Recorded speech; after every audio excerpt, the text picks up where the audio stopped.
Hello les amis, j'espère que vous allez bien. On se retrouve aujourd'hui dans cette nouvelle vidéo. On va continuer à parler de finances, d'investissement pour les freelances. On va parler aujourd'hui des leviers dans lesquels vous pouvez investir en tant que freelance. Et c'est des leviers dans lesquels nos freelances qu'on accompagne investissent. Et donc j'ai résumé ça dans 5 espèces de grandes catégories, on va dire. Et donc on va les détailler. L'idée de cette vidéo, c'est alors c'est pas des conseils en investissement, hein, mais c'est plutôt d'ouvrir les chakras sur les possibilités et de peut-être donner des idées à certains. Donc n'hésitez pas à prendre des notes, à poser vos questions en commentaire si vous en avez au fur et à mesure que vous regardez cette vidéo. Et puis on démarre tout de suite avec donc du coup une première catégorie qui va dans l'ensemble parler à beaucoup de monde, mais il y a différentes manières de faire dans cette catégorie. L'idée c'est peut-être d'apporter aussi un petit peu de nouveauté, on va dire, dans la manière de voir les choses. La première catégorie, c'est évidemment l'immobilier. Je dis évidemment parce que c'est vraiment un secteur et un levier dans lequel quasiment tous les freelances, peut-être 80 ou 90% des freelances veulent aller. C'est un domaine d'investissement qui rassure beaucoup. C'est un domaine d'investissement qui est, je crois, préféré des Français. Donc l'immobilier, c'est vrai que c'est un bon moyen d'investir. Alors de prime abord, on se dit acheter un appartement ou une maison, la mettre en location, financer ça à crédit. Oui, c'est la manière la plus simple de faire de l'immobilier. Maintenant, c'est vrai qu'un freelance peut avoir beaucoup d'apports. Il n'a pas forcément le profil bancaire idéal, hein. Les banques ne sont pas forcément fans des indépendants de manière générale. Donc si en plus tu n'as pas tes 3 bilans ou autre, tu peux tomber sur des personnes qui ne sont pas réceptives à ton projet et qui donc du coup ne vont pas te financer. Donc l'immobilier, on va dire classique tel qu'on l'entend, de acheter un appart à crédit avec un prêt bancaire et le mettre en location, c'est une manière de faire. C'est pas forcément la plus adaptée pour les freelances, mais nous on a plein de freelances qui l'ont déjà fait. Et c'est vrai que des fois sur des dossiers où par exemple monsieur est freelance, madame est salarié, ou madame freelance, monsieur salarié, c'est vrai qu'avec une banque où tu as de l'historique, etc., des fois c'est des dossiers qui peuvent passer assez facilement. Mais de manière générale, on va dire que le fait d'être indépendant n'est pas forcément quelque chose qui va être facilitant. Alors pas pour faire de l'immobilier, mais pour lever un emprunt bancaire classique. Mais par contre, il y a plein d'autres manières de faire de l'immobilier et c'est plus là-dessus que je voulais me focus dans cette première partie. Tu as en effet aujourd'hui par exemple des plateformes de crowdfunding immobilier où tu peux aller investir à partir de quelques centaines, quelques milliers d'euros sur des projets de promoteurs, de marchands de biens et donc amener des liquidités à ces projets que souvent eux vont compléter avec de la dette pour mener à bien leur projet. Donc ça permet d'avoir des rendements assurés, ça permet d'aller vers quand même des projets immobiliers. Je pense qu'il faut bien regarder et les plateformes et les projets pour être sûr qu'il n'y ait pas de mauvaises surprises, on va dire, hein. L'immobilier, il y a toujours des aléas, enfin comme tout investissement, mais l'immobilier particulièrement. Donc pas hésiter à checker ça. Il y a aussi, j'en parle régulièrement et c'est quelque chose qu'on fait beaucoup avec les freelances, ce qu'on appelle le LBO de SCI, donc c'est-à-dire faire des rachats de SCI pour justement investir et acheter de l'immobilier sans lever de dette.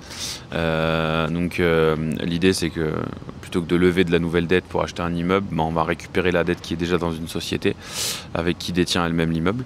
Donc ça c'est des choses aussi très intéressantes parce que du coup, et nous on a des freelances qui l'ont fait, pour quelques dizaines de milliers d'euros, tu peux te retrouver à acquérir une structure qui elle-même a acquise un immeuble de 200, 500 000 euros et tu rachètes ça pour 20, 30, 50 000 euros. Donc c'est des montages un peu complexes, on accompagne et on en parle notamment dans l'incubateur avec les freelances qui sont au sein de notre accompagnement. Donc c'est des sujets un petit peu techniques mais c'est très très intéressant. Il y a un autre leverage aussi dans l'immobilier que tu peux utiliser, c'est la sous-location professionnelle. Donc là l'idée c'est d'avoir une structure dédiée à ça, de faire ça de manière vraiment pro. Et là l'idée c'est simple, hein, c'est prendre des baux classiques sur des logements, donc en France ou à l'étranger, hein, prendre des baux classiques sur des logements et derrière les sous-louer via les plateformes notamment saisonnières, de location saisonnière. Et donc l'idée c'est que tu vas payer un loyer de, je sais pas, 1500 € par mois, mais tu vas relouer 100 € la nuitée en Airbnb. Et donc à la fin de l'année, à la fin du mois, tu as fait 3000 € de loyer, enfin de nuitée, de chiffre d'affaires, tu payes 1500 € de crédit, tu payes tes charges et il te reste 1000 € par exemple par mois de marge. Donc ça c'est aussi un modèle intéressant parce que du coup il n'y a pas besoin de lever de dette bancaire et ça te permet d'utiliser ta trésorerie et d'avoir des activités donc, qui génèrent davantage de flux et de cash en étant du coup dérisqué on va dire de ta mission de freelance. Donc ça c'était cette première partie on va dire typée immobilière. Il y a encore plein d'autres manières de faire de l'IMO, des projets participatifs, des projets marchands de biens, des zones d'achat-revente par exemple. Voilà, il y a plein de manières de faire, mais en tout cas, je voulais focus sur ces choses-là qui sont, je pense, les plus adaptées aux freelance. Deuxième partie, c'est tout ce qui est e-commerce. Je pense que c'est un domaine très intéressant, surtout que c'est un domaine quand même un petit peu typé, on va dire, digital, technologique. Et donc, je pense que ça s'adapte bien à des freelances tech notamment. Et donc là, l'idée, lancer des boutiques, racheter des boutiques, ça c'est quelque chose qu'on fait aussi dans l'incubateur avec des freelances. On rachète des sites e-commerce qui tournent déjà et on les développe, on les exploite. Mais donc du coup, on va gagner 1 an et demi, 2 ans sur la mise en place du site, sur le fait de trouver le produit, les clients, les modèles d'acquisition, etc. Et ça c'est pareil, des fois on a des opportunités de rachat de sites.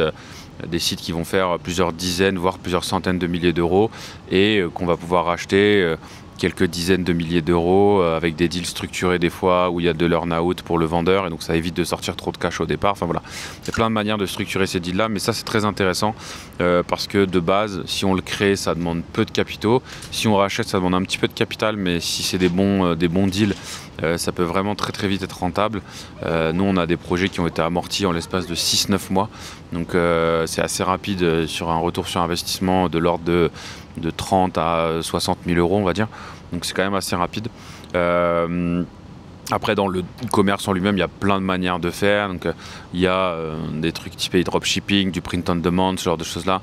J'ai vu récemment un mec qui imprime des stickers pour carte bleue. Donc, plutôt que d'avoir une vieille carte bleue toute pourrie, noire, grise ou bleue, et ben en fait tu peux venir faire un sticker sur mesure sur des thématiques différentes que tu viens coller par la suite pour customiser ta carte. Ça c'est du print on demand, c'est le genre de truc, voilà, faut être un peu créatif mais c'est très intéressant. Donc il y a plein de choses qui peuvent être intéressantes à mettre en place. Il y a beaucoup de contenu gratuit aussi sur les réseaux, sur YouTube, etc. Donc ça permet aussi de monter en compétences assez facilement sur ces leviers-là. Et c'est des choses qui peuvent très rapidement être valorisables, hein. Voilà, nous on rachète des sites qui ont 1 an et demi, 2 ans, on les rachète, comme je disais, entre 30 et 60 000 €. Donc si demain toi tu as monté un site de A à Z, dans 2 ans le site il fait 150 000 € par exemple de chiffre d'affaires à l'année, c'est quelque chose que tu peux peut-être revendre 40 50 000 €. Donc c'est une manière de capitaliser et d'investir, on va dire, ton cash. Donc le e-commerce, vraiment bon domaine. Ensuite, autre domaine beaucoup plus large aussi, c'est tout ce qui va être lié aux finances, donc placement financier. Et donc là on va retrouver des ETF, de la bourse, des cryptos, voilà, il y a plein de manières de faire. L'idée là-dessus, c'est évidemment de ne pas faire n'importe quoi, de se former, d'investir de manière diversifiée pour réduire son risque. Et là, après, chacun va trouver chaussure à son pied. Encore une fois, sur ces domaines-là, et comme avec tous les domaines précédents, le but évidemment de tous ces investissements, c'est de structurer ça en société. Et donc d'investir soit via votre structure de freelance, soit via une holding, soit via une SCI, enfin, en fonction d'adapter. Mais il faut vraiment structurer votre manière d'investir, parce que cette structuration elle va vous permettre de réduire le frottement fiscal, d'optimiser, on va dire d'un point de vue comptable et financier, la manière dont vous investissez, et donc ça va réduire la fiscalité que vous allez avoir, et donc ça va augmenter le levier d'investissement que vous aurez. Si demain vous avez 10 000 € d'impôts en moins à payer sur un placement et de l'argent que vous voulez placer, c'est 10 000 € en plus que vous allez pouvoir investir. Si votre placement il fait 5 ou 10% à l'année, c'est 10 000 € de plus qui rapporteront 5 ou 10%. Donc c'est pour ça que de bien structurer, c'est très important. Et notamment sur les placements financiers qui sont accessibles en société, via un compte titre pro, via via votre banque, via des brokers. Enfin, voilà, il y a plein de manières d'investir directement en société, notamment sur les marchés financiers. Et donc ça, très très intéressant à développer, avec pourquoi pas des plans d'investissement réguliers où tous les mois, par exemple, vous mettez X sur votre compte titre que vous placez sur de l'ETF Monde ou sur différents produits financiers qui vont correspondre à votre stratégie, au niveau de risque que vous voulez, que vous êtes capable de supporter. Si c'est du placement vraiment pur et dur, privilégier du long terme, privilégier des choses qui vont être assez, on va dire, stables et peu volatiles. C'est ce qui sera le mieux sur du placement long terme.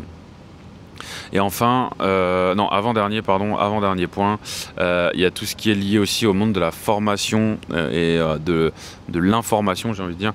Aujourd'hui, en tant que freelance dans ton domaine, donc que ce soit dev, dans la data ou autre, tu as très certainement des compétences, que ce soit des compétences techniques ou des compétences métiers, qui sont recherchées par les clients, mais qui sont aussi recherchées par d'autres personnes.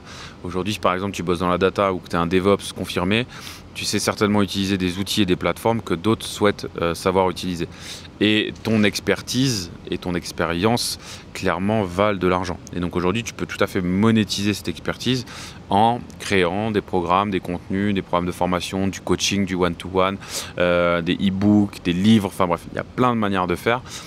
Et ça, aujourd'hui, c'est quelque chose qui est beaucoup sous-estimé par les freelances parce que si un client est capable de te payer 500 € par jour pour que tu travailles pour lui, c'est que tu vaux quelque chose, c'est que tu sais faire quelque chose. Et donc, c'est dommage de ne pas développer ça plus largement via, par exemple, simplement du coaching, de l'accompagnement, tu vois, de jeunes freelances ou de jeunes devs ou de jeunes data ingénieurs, enfin bref, peu importe. Mais je pense que ce côté transmission en plus est très présent dans la tech et donc le monétiser en créant un accompagnement peut te permettre d'avoir des revenus récurrents, d'augmenter ta visibilité, d'élargir ton réseau, enfin bref, c'est que du positif et tout ça évidemment ça te permet aussi de générer du chiffre d'affaires et de l'activité supplémentaire. Donc ça c'est vraiment pour moi un point qui est sous-estimé par les freelances parce que c'est simple à mettre en place, tu peux démarrer gratuitement avec ton audience, avec juste ton compte LinkedIn par exemple, partager du contenu, partager de la valeur et par la suite monétiser ça avec un accompagnement, un programme ou autre. Donc ça c'est vraiment un levier qui est très sous-estimé mais qui est très simple à mettre en place. Et enfin dernier point, et il y en a d'autres mais je voulais en faire un focus sur 5, c'est tout ce qui va être lié au private equity et donc notamment le capital risque, donc d'investir dans des startups. Alors il y a différentes manières de faire. Tu peux tout à fait prendre des participations dans des parts, dans des boîtes, prendre des parts dans des boîtes moyennant de l'argent. Donc la boîte lève 200 000 €, tu mets 20 000 € et tu récupères 5% ou 2% de la boîte. Tu peux aussi éventuellement, selon les projets et les boîtes, apporter de la connaissance technique. Par exemple, une boîte qui a besoin de se développer sur des sujets data et toi aujourd'hui tu es data ingénieur et tu peux leur amener la connaissance, l'expertise pour mettre en place leur infrastructure data, et bien tu peux faire un mix de par exemple de la presta et du capital ou que de la presta, enfin bref, il y a plein de manières de faire. Mais c'est très intéressant je trouve de développer cet aspect d'investissement dans les startups, c'est vraiment un levier très très puissant d'enrichissement. Alors évidemment il y a beaucoup de déchets, il y a de la perte, hein. Moi-même j'ai investi dans des startups, certaines ont fait faillite, d'autres sont toujours en vie et d'autres se développent bien. Mais donc il y a vraiment cette nécessité de diversifier les projets, de démultiplier les projets pour que au moins l'un des projets fasse mouche. Et quand c'est le cas, souvent c'est entre guillemets jackpot, puisque si ça a fait x10, x100, x500, tu te dis bien que ton investissement de départ a fait également ce multiple-là. Donc c'est des investissements qui sont plus risqués, notamment quand tu mets de l'argent. Donc il ne faut pas, en tout cas de mon point de vue, baser toute ta stratégie là-dessus. Mais par contre, c'est vraiment un truc intéressant. Et il existe aussi évidemment des plateformes qui permettent de faire ça. Il y a des clubs d'investissement, je pense notamment au Blast Club d'Anthony Bourbon. Mais il y a d'autres plateformes, d'autres projets qui existent pour faire ce genre de choses-là. Et donc c'est pareil, pour certains projets, c'est assez accessible. À partir de quelques centaines ou quelques milliers d'euros, tu peux rentrer dans des projets. Et donc tu peux intégrer ça dans ton plan d'investissement pour justement qu'à moyen terme, tu puisses commencer à avoir des retours sur investissement de certains de tes projets. Donc voilà un petit peu, je voulais faire un focus assez large de certains domaines que je trouve intéressants à exploiter quand on est freelance. Si tu as d'autres idées ou si toi tu as fait d'autres choses, n'hésite pas à nous le dire en commentaire. Je trouve ça très intéressant d'ouvrir un peu le débat et les échanges autour de ces sujets-là. En tout cas, nous, les domaines dont on parle là, dont j'ai parlé là, c'est vraiment les domaines qu'on retrouve le plus chez nos freelances. On a des freelances qui ont aussi investi dans d'autres types de side business, dans la restauration, dans le transport, sur d'autres boîtes, on va dire physiques. Donc il y a des gens qui investissent dans plein de domaines différents. Nous, on a des freelances qui sont très smart pour aller vers d'autres typologies, des investissements à l'étranger aussi, notamment dans l'immobilier. Enfin voilà, plein de choses à faire. Encore une fois, pose-toi les bonnes questions, définis ta stratégie et une fois que tu as posé les bases de tout ça, exécute bien, respecte ton plan et il n'y a pas de raison qu'à la fin, tu n'aies pas les résultats que tu voulais, que tu attendais pour tes invests. En tout cas, agis, fais tes projets, fais tes invests, crois en toi et c'est le meilleur moyen que tu puisses y arriver. Voilà pour ce petit point, n'hésite pas à nous donner tes retours en commentaire et moi je te dis à bientôt sur la chaîne pour une nouvelle vidéo. Ciao, bye bye.